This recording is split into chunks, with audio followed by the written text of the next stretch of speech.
তোকে সেই কখন থেকে ডাকছি, তোর কথা কি কানে যাচ্ছিল না? এই ঘরে বসে বসে কি করছিলি? সাজুগুজু করছিলি? পাত্রপক্ষ এখানে বসে আছে আর তুই ঘরে সাজুগুজু করছিলি। এই ওরা কি তোকে দেখতে এসেছে না আমাকে দেখতে এসেছে? না না ম্যাডাম, আমি তো সাজুগুজু করতেছিলাম না। এই চুপ থাক, আর একটা কথাও বলবি না। সাজুগুজু করে পরিপাটি হয়ে এসেছিস তাই না? এই পাত্রপক্ষ কি তোকে দেখতে এসেছে না আমাকে দেখতে এসেছে? দেখেছেন আন্টি, আমি কাজের মেয়েদেরকে কিভাবে টাইট দিয়ে রাখি, আর আপনার বাড়িতে যখন আমি বউ হয়ে যাব তখন ঠিক এভাবেই কাজের মেয়েদের টাইট দিয়ে রাখবো, যাতে করে ওরা কোনো কাজে ফাঁকিবাজি না করতে পারে। হ্যাঁ দেখলাম তুমি সংসারটা অনেক সুন্দর করে চালাও আর কাজের মেয়েদের অনেক সুন্দর করে টাইট দিতে পারো। আচ্ছা পরি, তুই তো জানতি যে বাড়িতে মেহমান আসবো, কোথায় তাদের একটু আপ্যায়ন করবি, আদর যত্ন করবি, তা না করে কই যেছিলি? আমি আর আমার মেয়ে ডাকছি, তুই শুনতেছিস না? কইছিলি কত? তুমি বুঝতে পারছো না মা, এতক্ষণ ঘরে বসে সাজুগুজু করছিল, সাজুগুজু করে পরিপাটি হয়ে এসেছে, যাতে করে পাত্রপক্ষ আমাকে পছন্দ না করে ওকে পছন্দ করে। সিসি ম্যাডাম, আমি মন থেকে দোয়া করি আপনার জন্য একটা ভালো ঘরে বিয়ে হয়। এই চুপ থাক, তোর দোয়া না আমার কোনো কাজেই লাগবে না। তোর মতো কাজের মেয়ের দোয়া আমার কোনো দরকার নেই। আমার যে রূপের সৌন্দর্য, এটা দেখেই না আমার বড়লোক ঘরে বিয়ে হবে। আর শোন, তোর যে চেহারা না, তুই একটা কাজের মেয়ে, তোর বিয়ে হবে তো রাজমিস্ত্রির সাথে। তোমরা একটু থামো তো। আচ্ছা মা, তোমার আসতে এত দেরি হলো কেন? আসলে আন্টি, ম্যাডাম যখন আমার ডাক দিছে তখন আমি নামাজে দাঁড়াই গেছিলাম, আর নামাজরত অবস্থায় তো চলে আসা যায় না, এই জন্য নামাজ শেষ করে আসতে একটু দেরি হয়ে গেছে। এই, আমার কাজের থেকে কি তোর কাছে নামাজই গুরুত্বপূর্ণ? হ্যাঁ ম্যাডাম, আমার কাছে নামাজই গুরুত্বপূর্ণ। আগে নামাজ, পরে কাজ। থাপ্পড় দিয়ে তো দাঁত ফেলে দিব। এই, তুই তো খুব ভালো করেই জানতি যে আজকে মেহমান আসবে, তাহলে মেহমানদের বসিয়ে রেখে তুই নামাজে কেন বসলি? ও, বুঝতে পেরেছি, ইচ্ছা করে এই কাজটা করেছিস তাই না? আরে কবিতা, মেহমানের সামনে কি হচ্ছে? মা, এই যে তোমাদের আশকারা পেয়ে পেয়ে না কাজের মেয়েটা একদম মাথায় উঠে গিয়েছে।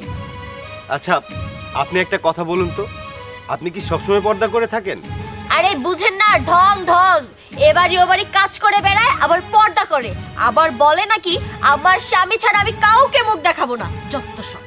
তার মানে আপনি এটা বোঝাতে চাচ্ছেন যে এই মেয়েটা ধর্মভীরু, পদ্মাশীল এবং আদর্শবান মেয়ে।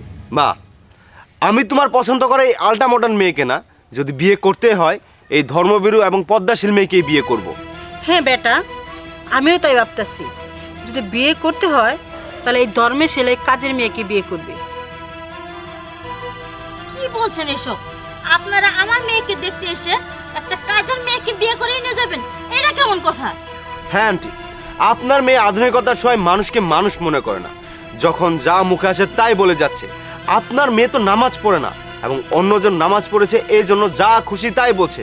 শুনুন আন্টি, আপনার মেয়ে পর্দা করে না, অন্যজন যখন পর্দা করতে চায় তাকে নিরুৎসাহিত করে। তার মানে আপনার মেয়ে একজন ভালো মনের মানুষ না। আর এই যে পরি, পরি একজন কাজের মেয়ে, সে সবসময় পর্দা করে চলে, সে মানুষকে মুখ দেখায় না, সে তার স্বামীর হক আদায় করছে।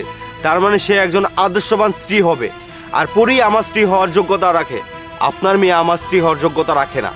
শোনো মা, শুধু খারাপ শাসন না, ভালোবাসা দিয়েও কাজের মেয়েদের টাইট করে রাখা যায়। মা, তুমি যদি অমত না করো, তোমাকে আমার খুব ভালো লাগছে এবং কি আমার ছেলেরও ভালো লাগছে। তুমি যদি রাজি থাকো তাহলে তোমার বাপ মার সাথে তুমি কথা বলতে পারি। আন্টি, আপনাদের বাড়ির বউ হওয়াটা তো আমার জন্য ভাগ্যের ব্যাপার, কিন্তু ম্যাডামের মনে কষ্ট দিয়ে আমি যদি আপনার ছেলেকে বিয়ে করি তাহলে আমি সারা জীবন ম্যাডামের কাছে অপরাধী হয়ে থাকব। না, আপনি অপরাধী হবেন না, কারণ আপনি আপনার যোগ্যতায় আমার ঘরের বউ হবেন, যে যোগ্যতাটা ওনার মধ্যে নেই। আচ্ছা মা, আমি একটা কথা বলবো, যদি কিছু না মনে করো। এখানে তো পরপুরুষ কেউ নাই, আমরা মেয়েরা, আর পরপুরুষের মধ্যে আমার ছেলে, আর আমার ছেলের বউ তুমি হবা। তোমার চোখ দুইটা আমার কাছে খুব পছন্দ হয়েছে, তোমার মুখটা না আমার দেখবার খুবই মনে চাইতেছে, যদি মুখের মাছটা একটু খুলতে। মাশাআল্লাহ মাশাআল্লাহ, একবার নাই ফুলের মতো চেহারা, এই মেয়ে থেকে এই মেয়ে দ্বিগুণ সুন্দর, আমার খুব পছন্দ হয়েছে। মা, তুমি দেরি করো না, তোমাকে বাড়ি কোন ফিলে আমরা নিয়ে আসলো, তোমার মায়ের হাতে আজকে কথা গাছকে বিয়ে পড়াবো।